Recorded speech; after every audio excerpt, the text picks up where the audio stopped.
The Walking Dead had a rough go in season 7 and 8. There was a big cluster of fans that splintered off. It was no longer a priority. A good chunk of around 5 million to 7 million fans are still hanging in there. However, there's been a lot of talk on the internet, fans saying The Walking Dead is dead, it's on its deathbed. However, AMC is making plans to expand the franchise, and bigger than you may think. This is not just Norman Reedus and Melissa McBride and maybe Denai Guerrera, who plays Michonne, and then Daryl, and then Carol. But it's not just about keeping them on the show for 3 more years. This contract that Norman and Melissa McBride have already signed, this is going to lock them in place for offshoots as well. For example, Rick, and this is a big deal, this is them using the Walking Dead franchise and branching out beyond just showing it on TV and doing their own AMC premiere. And that's their own kind of like personal Netflix, their own network Netflix, so to speak. Just like HBO, same kind of concept. I do think they need to tweak some things. I'll do a video talking about what they should provide, and then I'll jump aboard immediately. But I did mess up twice. I made the same mistake. AMC Theaters and AMC the network, it's 2 different companies, totally different companies. I had totally screwed that up, and it was my fault. I think I repeated my stupid mistake twice. I meant to say that AMC could put it in theaters, and I got it in my head, AMC Theaters. So yeah, 2 completely different companies, but my point still stands. There is a chance. Plans can change. Plans can grow. There is a chance that they could possibly put them in theaters like they did with the finale. Remember, they showed the finale, and I believe they showed a premiere as well in movie theaters, select movie theaters. Coincidentally enough, wasn't it AMC Theaters? Again, different company, but I think that's American Multi-Channel Theater. Is that what that stands for? And then AMC used to be American Movie Classics or Cinema, something like that. Anyhow, this deal, I'll read a little bit. You guys can read the full article. It goes over the details, like how much money they're going to make. But it says AMC has officially began its expansion plans for The Walking Dead. The cable network has signed 2 key cast members to what sources describe as groundbreaking multi-year franchise/universe deals. Meanwhile, breakout star Denai is in negotiations with AMC for a similar pact. Fan favorites Norman Reedus, who plays Daryl, and Melissa McBride, who plays Carol, who both started with the zombie drama in season 1, have signed rich new deals with the cable network. Sources say the pacts will cover 3 years of the franchise as a whole, meaning if their characters are written off of the flagship and relocated to another property in the Walking Dead franchise, or they depart completely, they would continue to get paid. Now, real quick, I just got to put my 2 cents in here. I don't know as much as I think I know about contracts, but I kind of feel like this is just a safety net saying, okay, we'll sign your 3-year deal, but you can't just kill us off. Or you're going to have to pay us regardless for the 3-year deal. Because keep in mind, if let's say MAP was making this deal here, this doesn't help me out. If I kill them off my show and I still got to pay them, if I kill them off next year and I still got to pay them for 2 years, that doesn't make any sense unless they're doing something else as far as flashbacks and other stuff, and we don't know what they're doing with the universe. Keep in mind, even the universe and the franchise, it has to exist in the same universe, even though it gets a little confusing. But like the TV universe and when they make the movies, that universe, it's not like Marvel, where the TV and the cinematic is 2 different universes, or the comic book. This is still the same because it has to stay canon, because Rick is going to the movies and it's the same character, same story. He's just continuing his story. So it gets a little confusing. But essentially how it reads is if they want to move Daryl to Fear, they can do it in the contract, and they'll still get paid the same, and they don't have to do contract negotiations. If they want to move Carol to another TV movie, maybe they want to have them cross over into Rick's TV movie, maybe down the line, and this is a 3-year deal, and we know there's already hints about in 2 years whether they're going to cross the story again, taking a part of the comic story. I think that's a little too soon. We'll see how they pace it out. But they go on to say, if you want the details, sources say Reedus, who also hosts and produces AMC's motorcycle series Ride with Norman Reedus, will make $350,000 per episode on top of additional guarantees and advances in the deal that sources say could be worth anywhere from $50 million to $90 million. Melissa McBride's deal, which is said to include a sizable pay bump, will see the actress score an estimated $20 million over 3 years. Guerrera, meanwhile, is currently negotiating a new deal with AMC that could be complicated by her status as a breakout actress, sources or reps for Guerrera says. Now, also, keep in mind, this is stuff that they most likely knew they were going to in negotiations with. This is stuff they were most likely negotiating with previously. And also, this is something that is similar to what rumors were talking about a while ago about Daryl being paid $20 million or something like that to be the new lead. Well, it appears that maybe those rumors were mixed up a little bit, and what they were really about is this deal where they can put him on any show and their pay stays the same and they can bounce them back and forth and do crossovers. If Fear gets closer in location, story-wise, they can continue to cross over characters, and the contracts and deals and everything stays the same. They don't have to renegotiate. And that's what that sounds like. They can move their characters back and forth to the different shows and the different spin-offs without having to renegotiate any contracts, with the safety net in there for the actors, so they can't get killed off unless they're going to continue to get paid, which is a damn good safety net.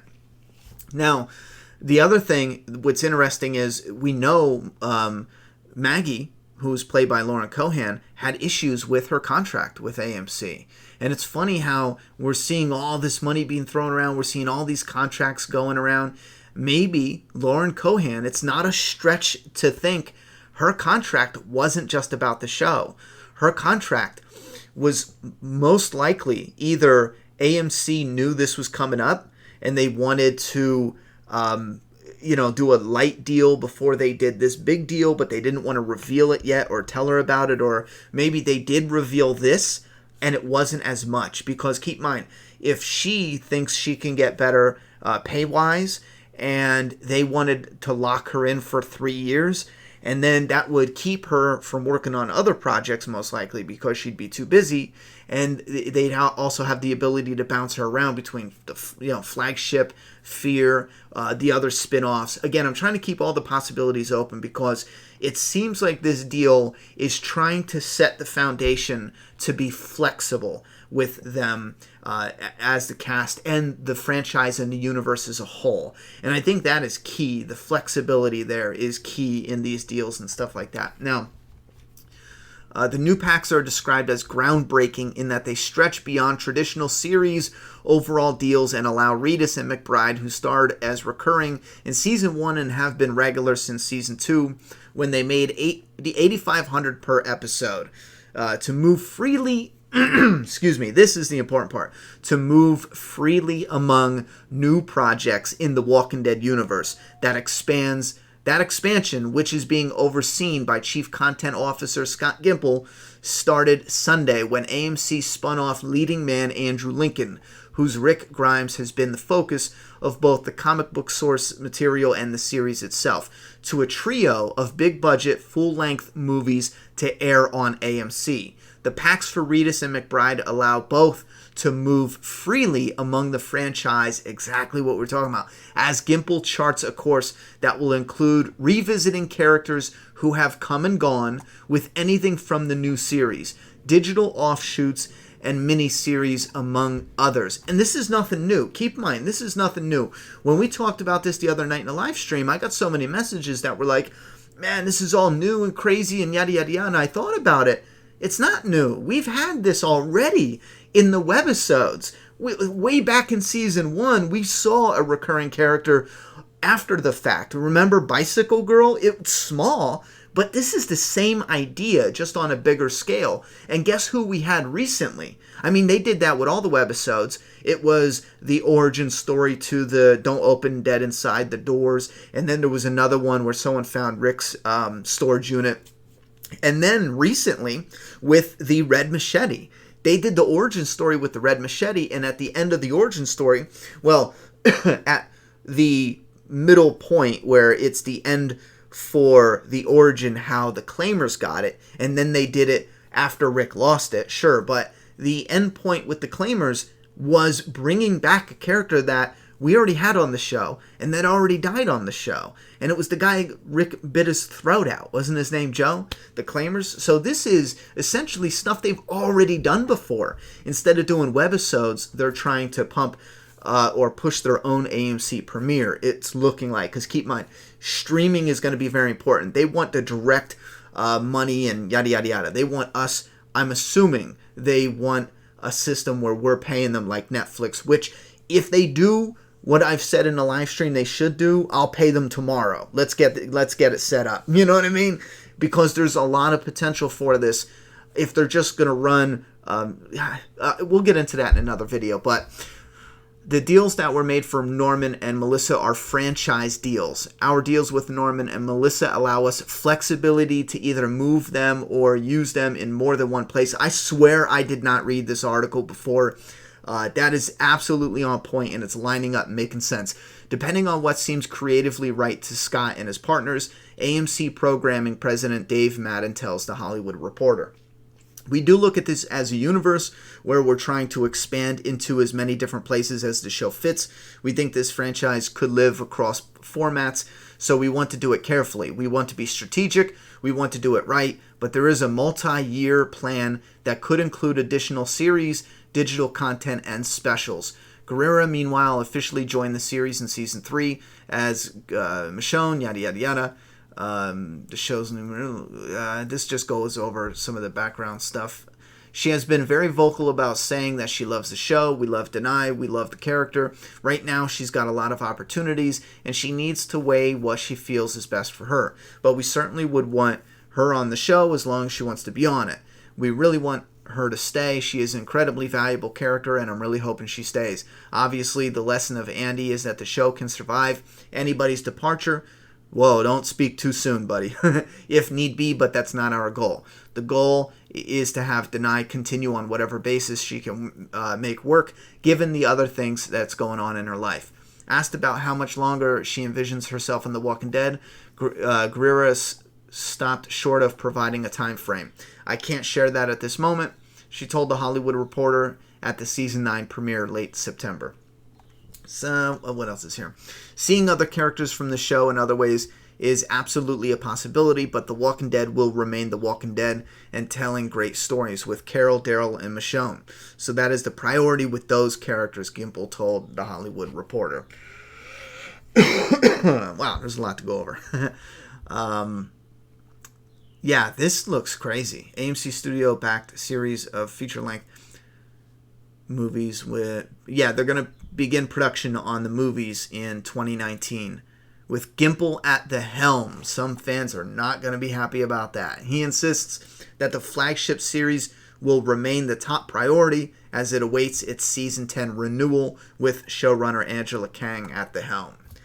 The one thing tricky here is if AMC's paying out for this. They're paying out, they're setting up. The one thing that's going to be tricky is if they, and I've been preaching this time and time again, if they start cutting the budget, that's the one time where I'm going to seriously have to worry about this. I know they spoke about the show can survive any character death, but to be honest, killing Rick and moving him to a TV series, a TV movie series is completely different. If Rick died completely, there's probably a lot of fans that would just be like, well, okay, I'm done. But seeing as his story continues on and there's a glimmer of hope that he can reconnect with his cast members and Michonne and his daughter, there's a lot of fans who are probably going to be like, nope, you know what, I'm reinvigorated and I want to stick this out and see how this rides out. So there is a big difference.